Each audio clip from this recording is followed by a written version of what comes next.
South Florida, known for its beautiful beaches, sun, and weather. But could that all change? We'll look into what researchers say are looming climate concerns and what you can do to be ready in case disaster strikes. Now, Next Weather, South Florida's new climate reality.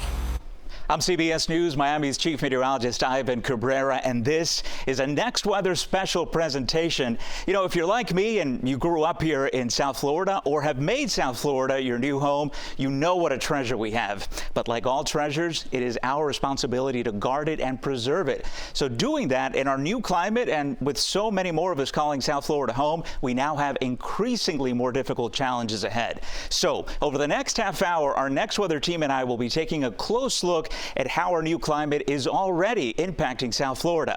We will speak to leading experts and officials to not just identify the problems, but to show us what we're already doing to mitigate them and what still needs to be done to protect the treasure we call home. So I'm going to start with my specialty, hurricanes, and how climate change has already been impacting hurricanes, and not just into the future, but look at this graph here. We're going back to 1910 and to 2019. That is the time range. You can obviously see what's been happening. And what I'm showing you here is a warming tropical Atlantic. One of the key things that hurricanes need, and they cannot form, is warm sea surface temperatures. So without that fuel, they really don't get going. And the warmer that sea surface temperature, you see that line continuing to go up, the more intense they can get. So let's say temperatures in the Gulf or Caribbean are running between the low and mid 80s. That's warming up. And when you start pushing mid and upper 80s, which happens often, particularly in the Gulf, then you're looking at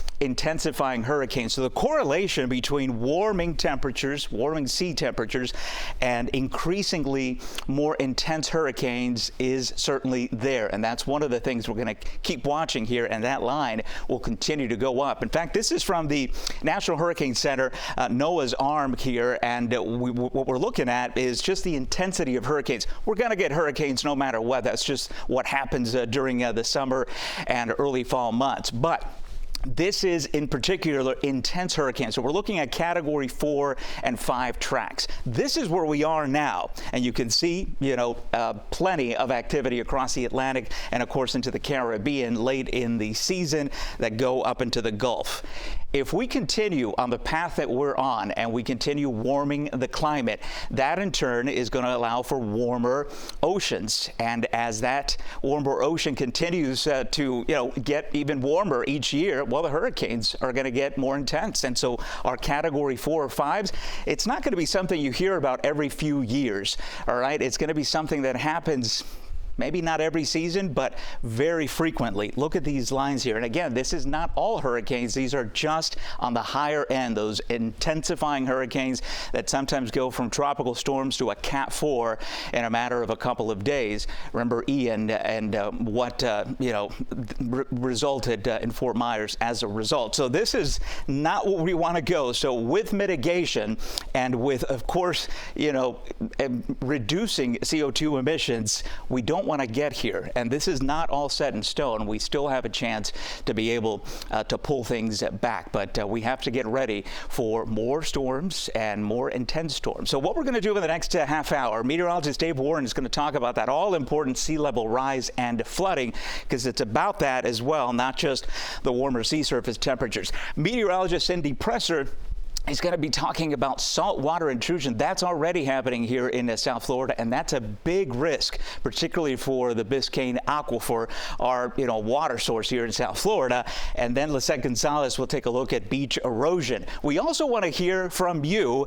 Once the rest of our team is done, it is going to be your turn to ask us all the questions that you have. And I also want to introduce you to our newest team member in Next Weather, and that's meteorologist Casey Sherman, who was on duty at Fort Myers when Hurricane Ian made landfall. So let us all begin, and first with meteorologist Dave Warren. I'm meteorologist Dave Warren. Sea levels are rising a little bit each year, but stretched out over a long period of time. That is having a big impact. Robert Melita from the National Weather Service in Miami looks at the data and has this. Indeed, it has changed by about 3 millimeters per year. Again, doesn't seem like a huge deal, But if you average that out, or if you extend that out over a course of, let's say, 50 to 100 years, we're talking almost a foot of a rate of increase over that, let's say, 100-year period. That's what the sea level data collected by the National Weather Service office in Miami shows. The rise not only occurring year over year, but it's also increasing. So something that maybe, a weather event that maybe 30, 40 years ago would not have caused some tidal flooding, just that those extra few inches could make the difference between no flooding and some water getting up over seawalls, or maybe the water, groundwater seeping up a little bit higher, closer to the ground. But that flooding is not just confined to the coast. Inland areas also see extended periods of flooding due to higher sea levels.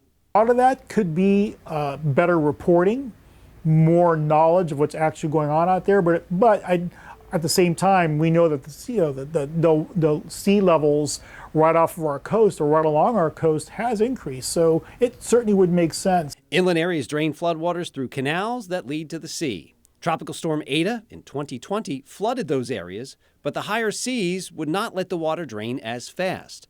This is a problem that will continue as drainage canals remain closed more frequently and longer given the current forecast trends. There are different confidence levels in these model projections. So these different confidence levels are used in order, or they're used, I know, by a lot of local officials to make decisions, as far as to make long-term planning decisions. And these decisions lead to solutions like better pumps and elevated roads. But these take time. The reality for now is that South Florida will continue to see increased impacts along the coast, inland, and even underground. Well, this is the typical setup. The road and the houses next to these canals, which force the water out to sea. That's how we get rid of these floodwaters along the coast and also over the interior. You get some heavy rain. Typically, you see some minor flooding in and around the areas here. There's the rain coming down. The waters rise a bit. Now, what's been happening recently is with the heavy rain and the increased sea level, this drainage does not happen as quickly as it normally would. You have less drainage because of intense rain and sea level rise. More frequent episodes of this flooding are occurring now because the canal gates remain closed for a longer period of time. So this is likely to continue here. What else is happening is underground. A number of houses here in South Florida have septic systems. This is how it should be working here. You have the septic tank and the drain field and the dry ground that allows all of the pollutants to filter out. But as the sea levels rise and the water table rises, this does not work properly. And as the water tries to drain, it often pushes out the pollutants and makes its way into the local waterways. Both of these issues are being addressed. It will take a lot of time. It will take a lot of money. And if the trend continues, we'll see more and more of these episodes here in the near future.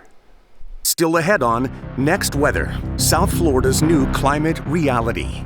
See why researchers say saltwater spillover is becoming an increasing problem, and what that may mean for residents and visitors in the very near future.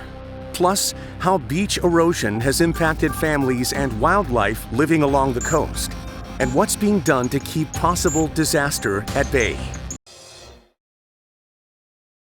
Now, Next Weather, South Florida's new climate reality.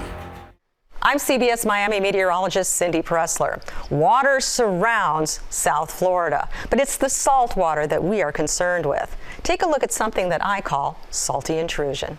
Fresh, cold drinking water. You may remember that as a kid, drinking it right from the garden hose. But you probably never thought that water would become such a costly and limited resource. Here in South Florida, salt water has been seeping into the groundwater, and it's all linked to climate change. We see it every time the king tides roll through Miami, or heavy rain falls over a short period of time, or just high tides in general, flooding. And that's salt water moving inland. As sea levels continue to rise, our area becomes more vulnerable from storm surge and saltwater intrusion. Dr. Carolina Moran is the Director of Resiliency at the South Florida Water Management District. She says we have a very connected water system since the ocean is so close. In fact, we're surrounded by it on 3 sides. With the ocean rising, it's becoming harder to keep up with this difference. It's becoming harder to build this head, to have higher elevations from your freshwater system. And this is the challenge we have. If we do allow this fresh water levels to go down, we allow fresh water to come inland, to move inland, salt water to move inland and contaminate water sources. The main freshwater resource for Miami-Dade County is Biscayne Aquifer. It's one of the most productive in the world, but its location to the surface and ocean makes it very vulnerable. More and more people want to live near the coast, plus agricultural uses are growing, and that means more pumping wells, which pulls even more fresh water out of the ground. That water is then replaced by salt water, which contaminates it. Here's how it works. The Atlantic Ocean, well, it's made out of salt water. Fresh water is located in the Biscayne Aquifer. It's underground and it's naturally protected, and it's Miami's primary source for fresh drinking water. So that groundwater is being pumped to the surface by several wells, even close to the coast. And the problem is, the more fresh water you pump to the surface because of agriculture use, and let's face it, a lot of people are moving down here to South Florida. We need more water. Well, that lowers the levels, and lower levels in turn allow salt water to get pulled into it, and that in turn contaminates it. So we could have a problem here. Less fresh groundwater, salt water takes its place, made worse by sea level rise and storm surge. Several wells have already been moved further inland to help avoid saltwater intrusion.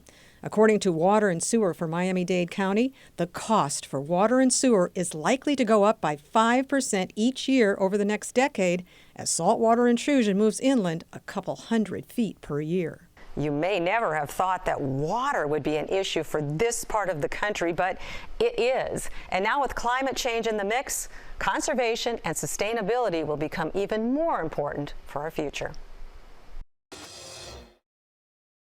Hi, I'm CBS News Miami Next weather meteorologist Lisette Gonzalez. Climate change is increasing beach erosion and transforming coastlines here in South Florida and around the world. Now, beach erosion takes place when sand is displaced inland and removed out to sea. The result? Narrow to no beach and damaged dunes. When we take a look, the combination of coastal development, storm surge from hurricanes, as well as higher than normal tides and sea level rise caused by climate change is exacerbating coastal erosion. Last year's storm surge from hurricanes Nicole and Ian led to severe beach erosion and catastrophic destruction along much of the Florida coast. Strong onshore wind combined with king tides and increased wave action led to unprecedented devastation. I had the opportunity to speak with Dr. House, Director of Ocean Sciences at the University of Miami Rosenstiel School, and asked him. In the Southeast, and Florida is the prime example, we're exposed to not just effects of gradual increases in sea level, but also this, hurricane impacts. And hurricanes, of course, bring storm surges that can greatly increase over the period of time that they're acting the local water levels, which can overtop dunes, can bring the waves and the forces that are attacking the coastline to a higher level and more inshore more. So it increases the vulnerability of any particular coastline to the effects of waves and currents that move the sediment away, move the sand, and cause all the problems. And then there's also the fact that we getting more intense storms to some degree, and potentially, and it has already been shown that the storms are slowing down and they're getting more moisture in them. So the combination of some intensity increases, some slowdowns, and some moisture all can add to increased erosion, because you get a longer period over which the incoming waves are acting on the coastline, increasing the pounding that the buildings and shoreline is taking. We have to protect our shoreline from erosion, so it's there as a barrier when we get the storms, and we have to be able to deal with the fact that we're going to have a lot of extra water in the system, and long-term increases in the sea level or have to be treated in a different way. So we have to look at both of these things together. And with so many people living along our coast and so many visitors enjoying our beautiful beaches, we need to mitigate our risks so that we don't face a catastrophic situation when severe storms threaten. Things like beach nourishment, dune restoration, and natural solutions like coral reefs, mangroves, and seagrass will help make our coastal communities more resilient. Next, on Next Weather, South Florida's new climate reality. Our team of meteorologists answers your climate questions and has what you need to know to stay prepared and ready. Now, Next Weather, South Florida's new climate reality. Welcome back to our Next Weather special presentation, South Florida's new climate reality. Our Next Weather team has the answers now to the questions you've asked us. Hi, I'm meteorologist Cindy Pressler, along with meteorologist Dave Warren. You know, we're very curious about what you want to know about climate change, so we threw out some ideas and asked you for some questions. Let's start with this one. First of all, JR and Kendall wants to know, I don't live on the coast, so do I need to be concerned about climate change? Well, we know the answer to that. Absolutely. Of course you do. Here in South Florida, we have water surrounding us on 3 sides. We're very concerned with sea level rise. It is continuing to rise because of the melting ice sheets, so that's something that brings water inland. Saltwater intrusion continues to become a concern. So flooding, we saw the flooding just this past week. So yes, indeed, we need to be concerned, especially here in South Florida. And there's so many other things to be concerned about. The hurricane season, sea temperatures, sea level temperatures, are they going up? Of course they are. Does that make our hurricanes more intense? Are there more of them? All these questions all have an impact from climate change. Impacts everyone, not just people near the coast. Speaking of the weather, another question, this is in recent memory here, was all the flooding in Fort Lauderdale due to warmer water from climate change? Well, we have 2 different studies here. We have weather and we have climate. This was a weather event. The water was not out of the ordinary. The temperatures were not out of the ordinary. What was out of the ordinary was the setup and how these storms developed and just didn't move. So this might impact the climate of Fort Lauderdale in the long run, increasing the rain amounts. But as far as the actual event, it was a weather event and wasn't related too much on climate. However, warmer water, warmer temperatures, the atmosphere can hold more moisture, and that may lead to increased rain showers, increased rain amount. But as far as the actual event, it was more of a rare, very rare weather event. Well, before we get to the next 2 questions, I just want to introduce myself. I'm new here, the newest meteorologist at the Next Weather team, and I am so happy to be here in Miami and working with the CBS Miami team. Obviously, it is a great team of meteorologists. Oh, thank you. Welcome, and we are so excited to have you with us, especially as we're getting into the rainy season, hurricane season, all that. Oh, yeah, it's start to get a little bit busy around here in South Florida. But so getting to our next question, we're talking about seaweed and red tide. This is a question from Lisa from Fort Lauderdale. Does seaweed and red tide get worse with climate change? And of course, both of those have been in the news as of recently. And it does look like theoretically, with the conditions becoming a bit more favorable for the development of both of those, we certainly could have more on the way here as we head into the next several decades. Remember, warmer air means it holds more water vapor, and that means more heavy rain events. It's the heavy rain that eventually flushes nutrients into the oceans, our rivers, and that's what contributes to both red tide and seaweed development. On top of that, we also have the warming air producing warmer water temperatures, and that's another kind of favorable factor of the development of both of those. Thanks, Casey. You know, we have another climate change question, and this comes from Will in Key West. Is there anything I can actually do to help stop climate change? And here's the thing, there are many ways that we can slow and mitigate climate change, starting with continuing our efforts to reduce the flow of greenhouse gases into the atmosphere. Also trying to save energy at home, whether it be switching to LED light bulbs or using energy efficient electrical appliances. Also consider how you travel whenever possible. A walk, bike, or use public transportation. Consider going electric. Of course, we all know reuse, reduce, and recycle. And then talking about our oceans and making them more resilient. preventing ocean pollution, as well as something as simple as helping out at a coastal beach cleanup day. And here in South Florida, there are so many ways to volunteer and make a difference. Fantastic questions, and I hope the answers are helpful, and I hope the entire presentation over the last half hour has not just given us, the information of what's going on right now, but showing you that there are things that we're doing to mitigate this huge problem that is going to be a big deal for us here in our very vulnerable South Florida that we love so much. Thank you for joining us on this special presentation of Next Weather, South Florida's new climate reality.